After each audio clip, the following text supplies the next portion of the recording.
Hello friend, welcome back to our channel. आज की इस वीडियो में हम करने वाले हैं एक इम्पोर्टेंट क्वेश्चन पेपर सॉल्व और क्वेश्चन पेपर का नाम है आपका उत्तर प्रदेश एलटी ग्रेड परीक्षा 2018 सिविक्स का ये पेपर है और पेपर आपका हुआ था 29 जुलाई 2018 को।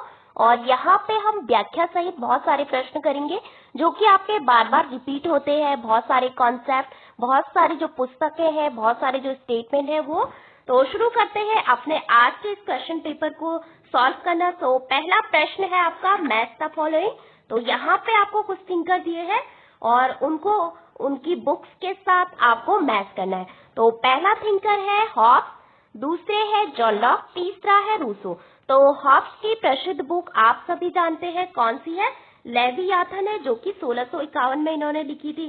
फिर आते हैं जॉन लॉक। तो जॉन लॉक की प्रसिद्ध बुक है two treatises on civil government, आपकी कब लिखी थी, 1689 में आपकी लिखी थी, 89 या 90 कह सकते हैं। फिर आता है रूसो। तो रूसो की प्रसिद्ध बुक है सोशल कॉन्ट्रैक्ट, 1762। तो इसमें रूसो ने सामाजिक समझौते का सिद्धांत दिया था। इसके अलावा हॉब्स की है लेवियाथन, 1651।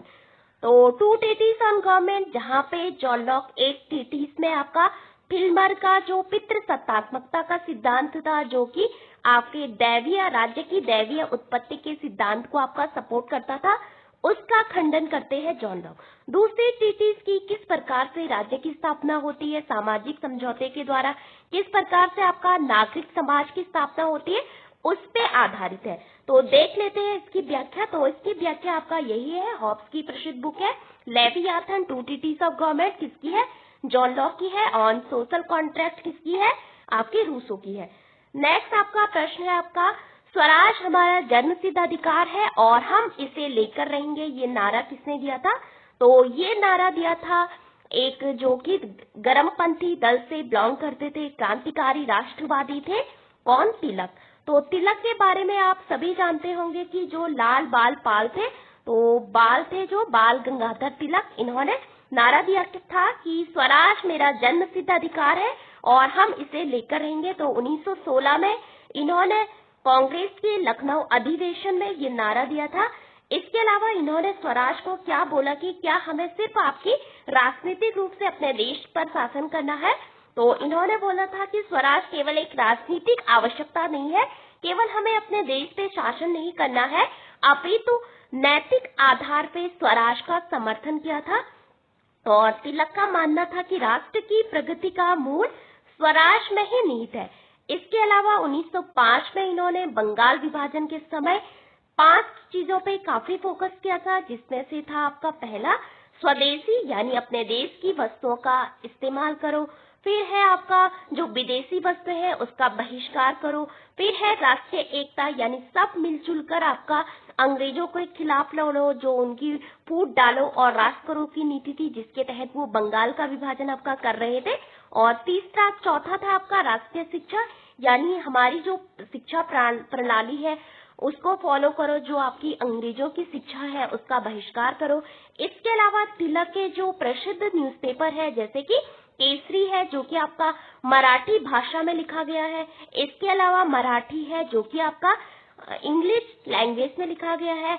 इसके अलावा गीता रहस्य उन्होंने एक इम्पोर्टेंट बुक लिखी है और ये आपका बहुत ही इम्पोर्टेंट बुक है गीता रहस्य।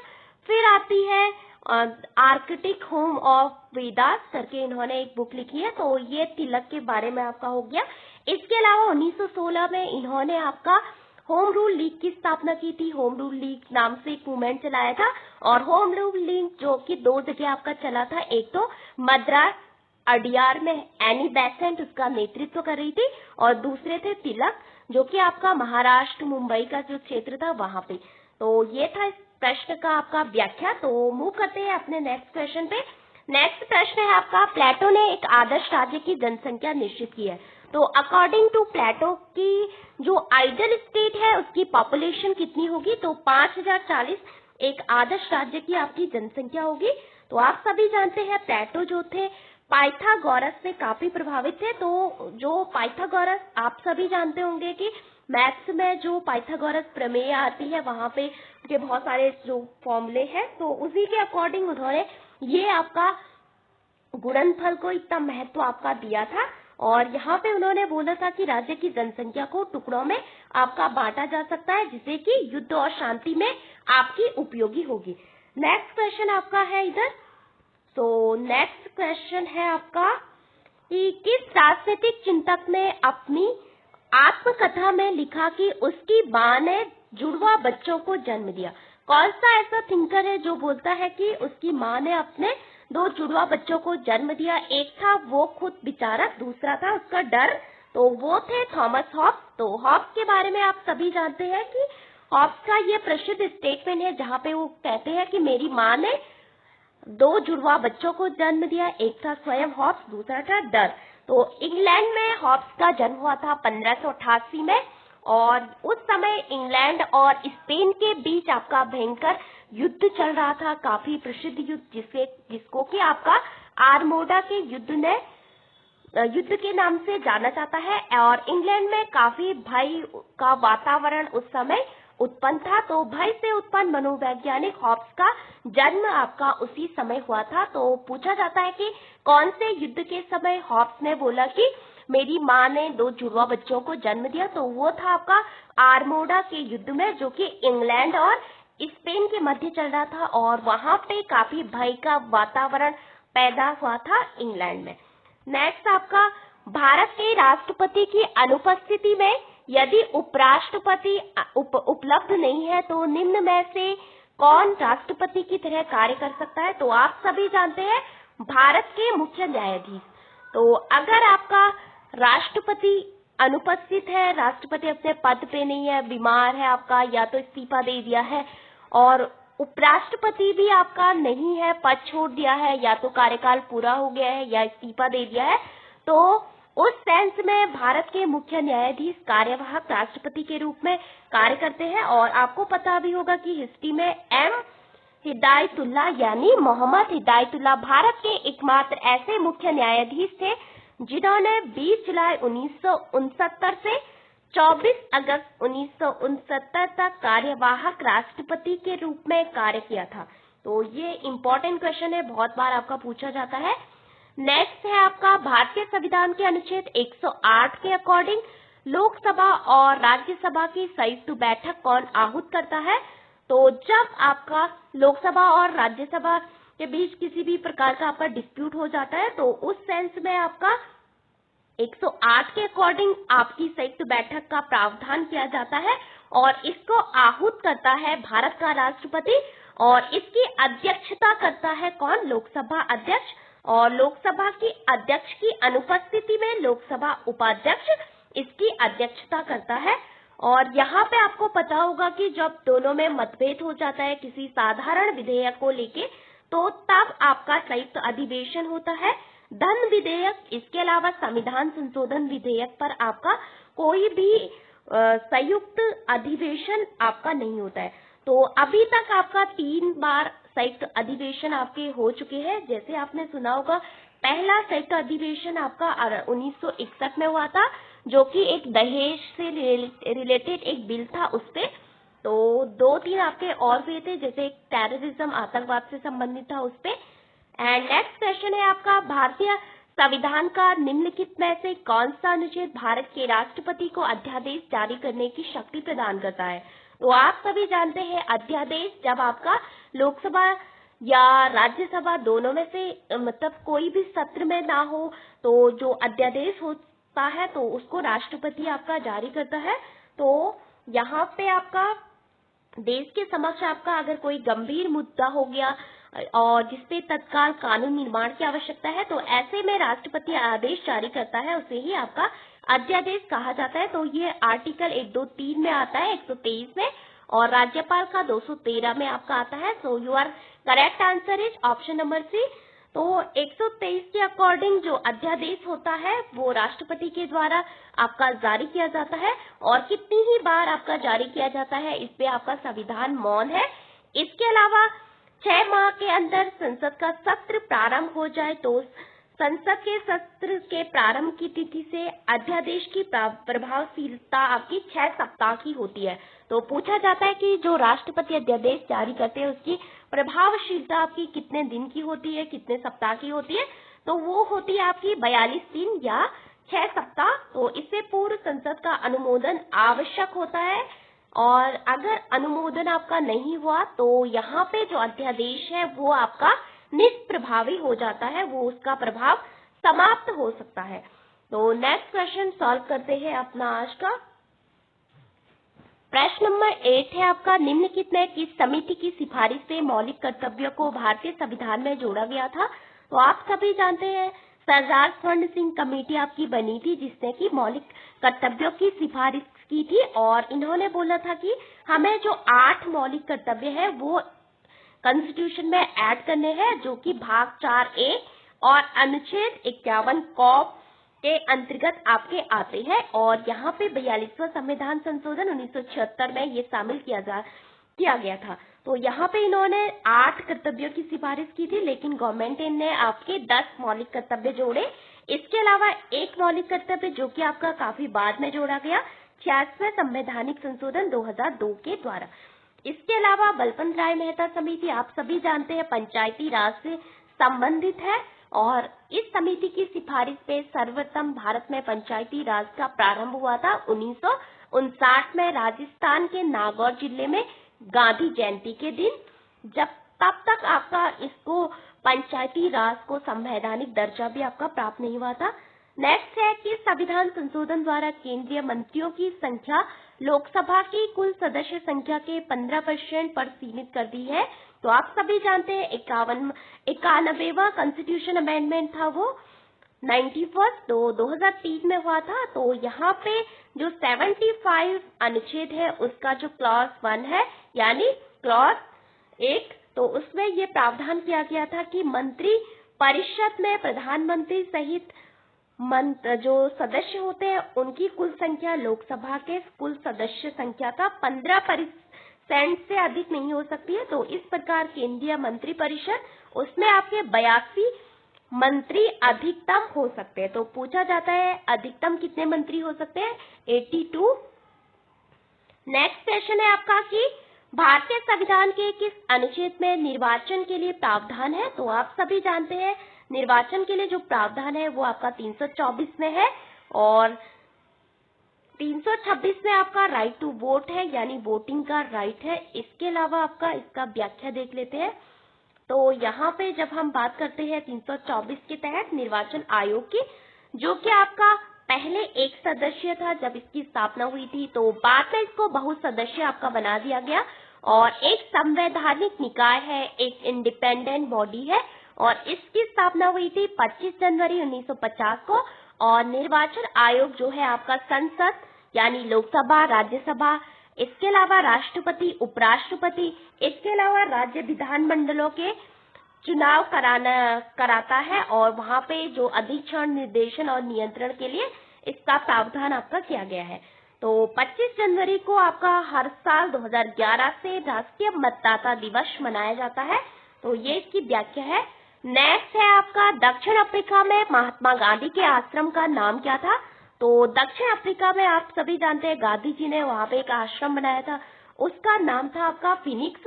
तो फिनिक्स आपने सुना होगा कि एक पक्षी का नाम भी है।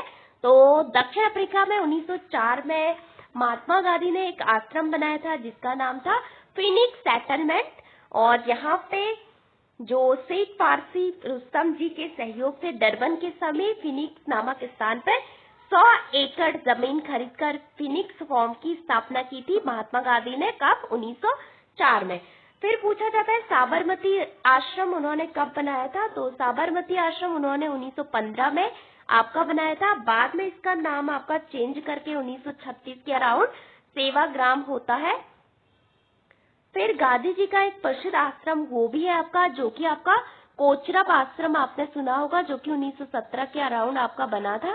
तो लगभग आपके 3-4 आश्रम जो कि गांधी जी से रिलेटेड है। इसके अलावा साबरमती भी है। नेक्स्ट क्वेश्चन पे आपका मूव करते हैं। तो यहाँ पे आपका नेक्स्ट क्वेश्चन है कि निम्नलिखित में किस सदन की अध्यक्षता ऐसा व्यक्ति करता है जो कि उस सदन का सदस्य नहीं होता है? तो आप सभी जानते हैं राज्यसभा। तो उपराष्ट्रपति जो है राज्यसभा के पदेन सभापति होते हैं यानी एक्स ऑफिशियो चेयरमैन होते हैं, और वो आपका राज्यसभा के सदस्य नहीं होते हैं। और भारत का उपराष्ट्रपति यूएसए की भांति राज्यसभा का पदेन सभापति होता है वहां पे सीनेट का, और ये आपका अनुच्छेद 64 में इसकी व्यवस्था करता है भारत का संविधान, और अनुच्छेद 63 बोलता है कि भारत का एक उपराष्ट्रपति होगा, और 64 बोलता है जो कि आपका राज्यसभा का पदेन सभापति होगा। नेक्स्ट क्वेश्चन है, भारत में वित्तीय आपातकाल कितनी बार लगाया गया है? तो आप सभी जानते हैं अनुच्छेद 360 में जो वित्तीय आपातकाल का प्रावधान आता है वो अभी एक बार भी नहीं लगाया गया है, और यहाँ पे आपका 360 के अकॉर्डिंग राष्ट्रपति वित्तीय आपातकाल की घोषणा कर सकते हैं, और यदि समाधान हो जाए तो ऐसी स्थिति हो जाए या भारत के किसी भाग में वित्तीय संकट आपका उत्पन्न हो जाए तब भी आपका वित्तीय आपातकाल लगाया जाता है किसी भाग में या पूरे देश में। तो ये आपका इसका कोई निश्चित समय नहीं होता है, लंबे समय तक आपका जारी रह सकता है, कोई निश्चित अवधि नहीं होती है, 1 साल 2 साल, यहाँ पे कुछ भी निश्चित अवधि आपकी नहीं है।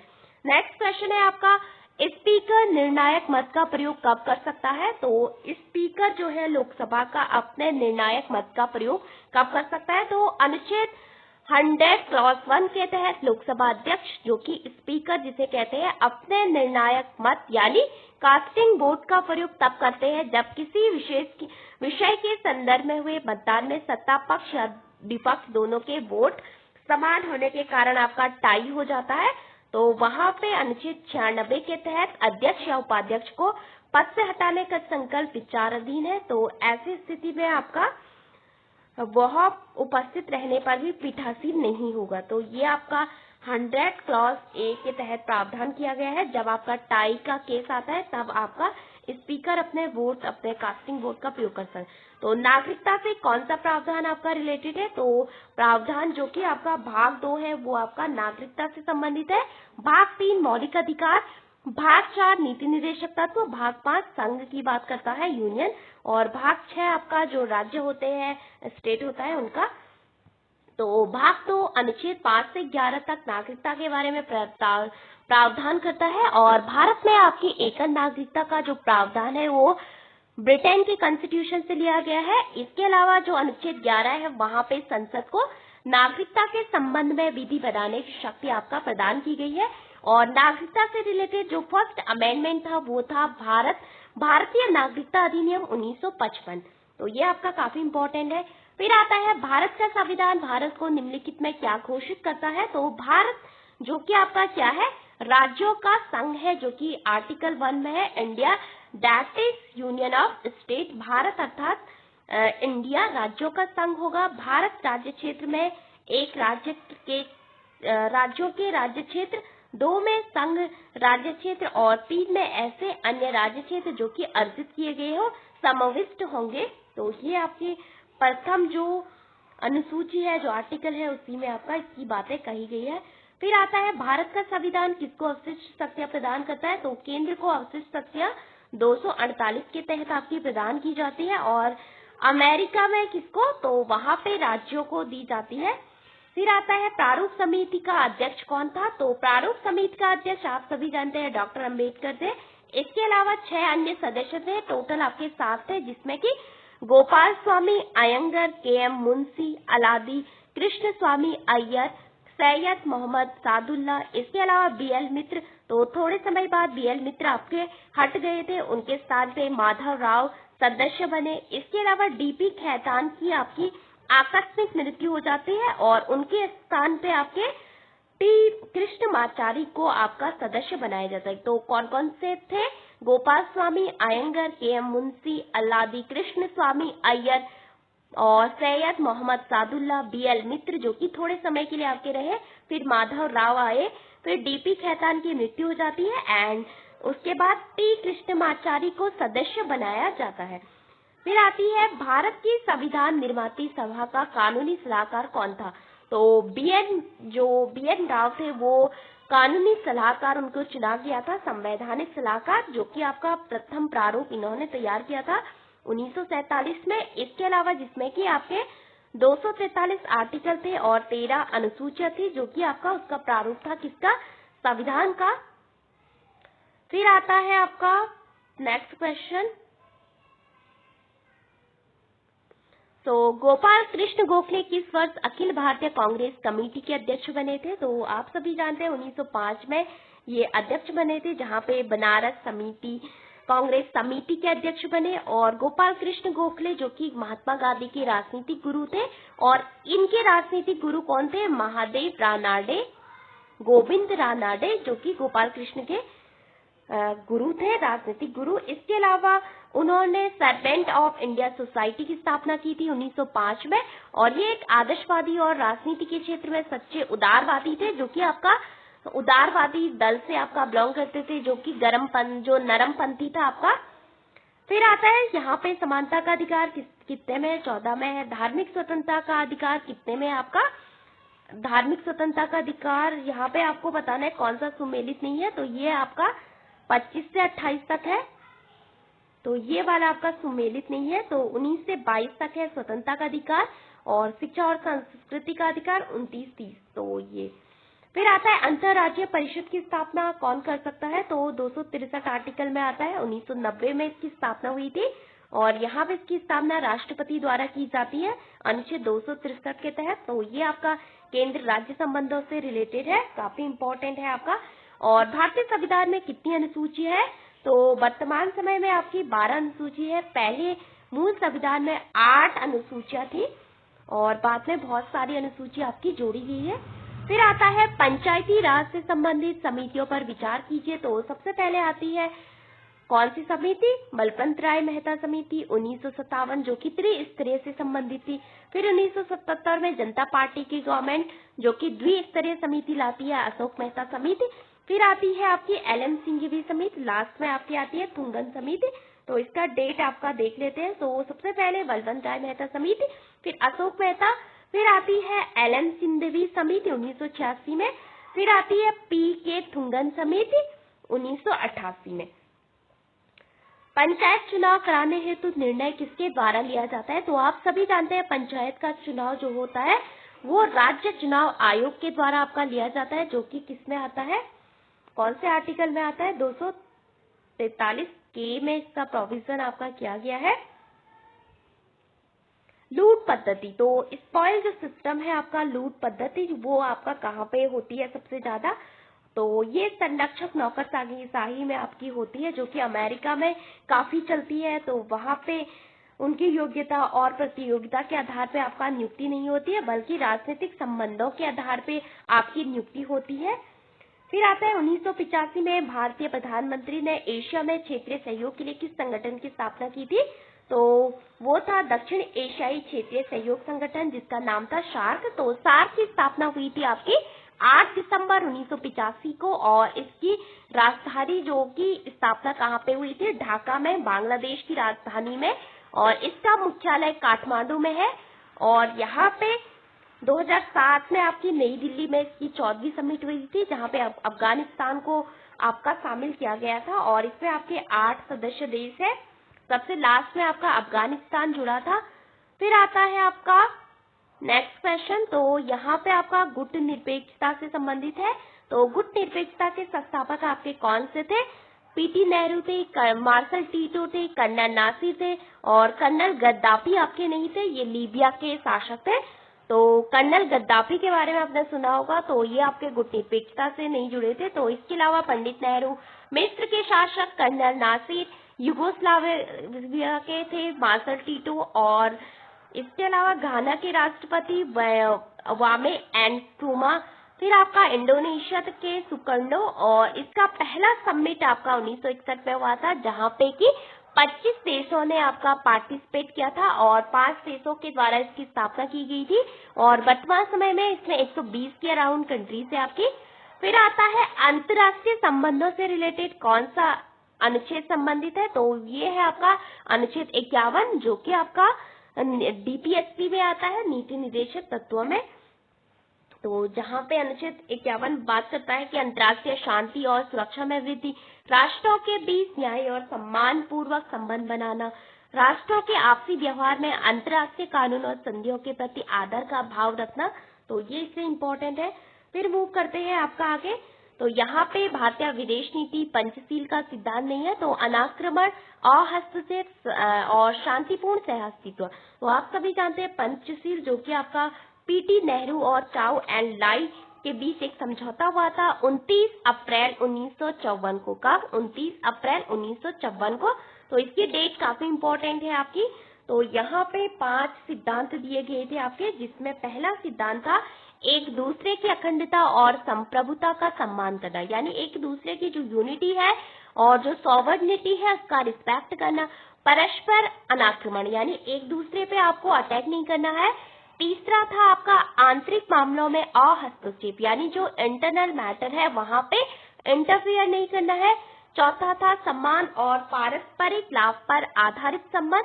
पांचवा था शांतिपूर्ण सह अस्तित्व। तो इसको भारतीय विदेश नीति का महत्वपूर्ण आधार स्तंभ भी माना जाता है, पंचशील और गुट निरपेक्षता को।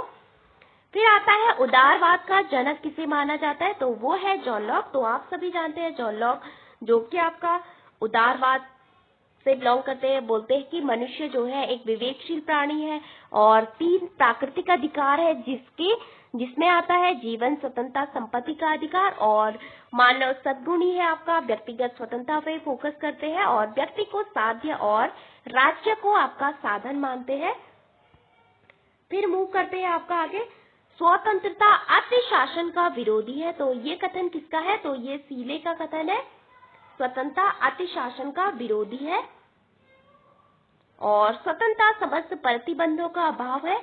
इसके अलावा जॉन लॉक का प्रसिद्ध कथन है जहां कानून नहीं वहां स्वतंत्रता नहीं। तो जे.एस. मिल ने भी कहा है स्वतंत्रता पे ऐसे ऑन लिबर्टी में व्यक्ति का अपने ऊपर, अपने शरीर पे, अपने मन पे आपका पूर्ण अधिकार है। इसके अलावा आपका संप्रभुता की अवधारणा जो है क्या मानी जाती है, वैधानिक मानी जाती है आपकी। और वैधानिक संप्रभुता उस सत्ता को कहा जाता है जिसको राज्य में विधि निर्माण का सर्वोच्च अधिकार आपका प्राप्त होता है। इसके अलावा आपका संप्रभुता की विशेषता है आपकी कौन कौन सी, स्थायित्व, सार्वभौमिकता। तो यहाँ पे दोनों विशेषता है, पूर्णता, सार्वभौमिकता, आदेयता, स्थायित्व, अविभाज्यता। तो ये सारी आपकी संप्रभुता की विशेषता है। इसके अलावा संसदात्मक शासन की विशेषता नहीं है, तो यहाँ पे आपका बी वाला नहीं होगा क्योंकि कार्यपालिका का निश्चित कार्यकाल अध्यक्षात्मक में होता है जैसे यूएस में, तो नाममात्र का अध्यक्ष जो कि राष्ट्रपति होता है जैसे इंडिया में। फिर आता है व्यवस्थापिका और कार्यपालिका में घनिष्ठ संबंध होता है जैसे भारत में, लेकिन अमेरिका में दोनों में काफी पृथक्करण पाया जाता है। सामूहिक उत्तरदायित्व, तो इंडिया में आपको पता होगा कि मंत्रिपरिषद सामूहिक रूप से लोकसभा के प्रति उत्तरदायी होते हैं, लेकिन यूएस में ऐसा नहीं है। तो यहाँ पे आपका आंसर होगा option number B. Next question पे मूव करते हैं अपने आज के। तो यहाँ पे आपका नेक्स्ट क्वेश्चन है फांसीवाद के संबंध में सही कथन। तो Italy Mussolini, Germany Mussolini, Italy Hitler और जर्मनी हिटलर। तो यहाँ पे आपका कथन है इटली का तानाशाह था मुसोलिनी और फांसीवाद का जन्म प्रथम विश्व युद्ध के दौरान आपका हुआ था। तो मुसोलिनी के नेतृत्व में 25 मार्च 1919 को आपका फांसीवादी आंदोलन प्रारंभ हुआ था। इसके अलावा प्राकृतिक अधिकारों से संबंधित है कौन से, तो ये है जॉन लॉक जो कि प्राकृतिक अधिकारों में जीवन, स्वतंत्रता, संपत्ति के अधिकार को महत्वपूर्ण मानता है और बेंथम इनकी आलोचना करता है और इनको बोलता है कि अधिकार कानूनों तथा केवल कानूनों का फल है, बगैर कानूनों के कोई अधिकार नहीं, कानून के खिलाफ कोई अधिकार नहीं, कानूनों से पहले आपका कोई ये बेस्ट स्टेटमेंट है बेंथम का जो कि आपका प्राकृतिक अधिकारों का खंडन इन्होंने किया है। तो ये आपका काफी पूछा जाता है। वैज्ञानिक समाजवाद के जनक कहे जाते हैं कार्ल मार्क्स। तो कार्ल मार्क्स वैज्ञानिक समाजवाद के जनक कहे जाते हैं। इससे जो प्रारंभ के समाजवादी थे जैसे कि सर टॉमस मूर हो गए, रॉबर्ट ओवन जिन्होंने समाजवाद शब्द आपका दिया था 1827 के अराउंड, फिर है सेंट साइमन, चार्ल्स फोरियर, इन सबको कार्ल मार्क्स ने बोला ये यूटोपियन है, ये कल्पनावादी है और मेरा समाजवाद जो है प्रैक्टिकल है, वैज्ञानिक है, साइंटिफिक है। तो इन्होंने उनकी आलोचना की थी, उनको यूटोपियन आपका बताया था। तो मार्क्स विचारधारा मिथ्या चेतना है, ये इनका प्रसिद्ध कथन है। कानून उच्च द्वारा निम्न को दिया गया आदेश है, तो ये कथन किसका है, जॉन ऑस्टिन का है। तो यहाँ पे आपका जॉन ऑस्टिन कहते हैं कि कानून उच्च द्वारा निम्न को दिया गया आदेश है। तो कानूनी संप्रभुता वह है जिसे कानून का निर्माण करने का सर्वोच्च अधिकार होता है। इसके अलावा हॉब्स, बेंथम, बॉन्दा, विलोबी के द्वारा भी इसका प्रतिपादन किया गया था। इसके अलावा राजनीतिक स्वतंत्रता आर्थिक समानता के बिना एक कल्पना है। तो राजनीतिक स्वतंत्रता आर्थिक समानता के बिना एक कपोल कल्पना है। ये किसने कहा? तो ये कथन था GDH कोल का। और ऐसे ही सेम स्टेटमेंट है कि राजनीतिक स्वतंत्रता आर्थिक स्वतंत्रता के बिना एक मिथ्या है। तो वो होगा आपका लास्की का। तो यहाँ पे आपका आंसर होगा डी, जहाँ पे GDH कोल जो बोलते हैं कि आर्थिक स्वतंत्रता के अभाव में राजनीतिक स्वतंत्रता एक भ्रम है। इसके अलावा राज्य की दैवीय उत्पत्ति का सबसे प्राचीन सिद्धांत है आपका कौन सा? दैवीय उत्पत्ति का सिद्धांत, राज्य की उत्पत्ति का सिद्धांत का सबसे प्राचीन सिद्धांत, जहाँ पे माना जाता है कि जो राज्य है वो ईश्वर द्वारा स्थापित एक दैवीय सत्ता है। राजा ईश्वर का प्रतिनिधि होने के कारण ईश्वर के प्रति उत्तरदायी है और राजा की जो आज्ञा है वो आपका धर्म, उसको माना जाता है धर्म का पालन करना। इस तरह से तो मनु हो गए, जेम्स प्रथम हो गए, हीगल हो गया, होमर हो गया, रॉबर्ट फिल्मर हो गया, ये सारे आपके राज्य की दैवीय उत्पत्ति के सिद्धांत के समर्थक थे। इसके अलावा किसी राज्य का सर्वाधिक महत्वपूर्ण भाग होता है तो वो होता है संप्रभुता। तो संप्रभुता के अभाव में किसी भी राज्य की कल्पना आपकी नहीं की जा सकती है, क्योंकि संप्रभुता सबसे इम्पोर्टेंट है। इसके अलावा राजनीति विज्ञान का संबंध राज्य और उसके साधन सरकार से है। तो ये कथन किसका है? डी मॉन्क का ये कथन है। फिर आपका कुछ और क्वेश्चन करते हैं अभी। कौन सा दंड का एक सिद्धांत है? तो यहाँ पे आप सभी को पता होगा कि वितरणात्मक जो कि न्याय का प्रकार है और प्रतिशोधात्मक भी दंड है, प्रतिरोधात्मक, सुधारात्मक, सारे आपके दंड के प्रकार है। तो ये आपका अरस्तु से संबंधित है।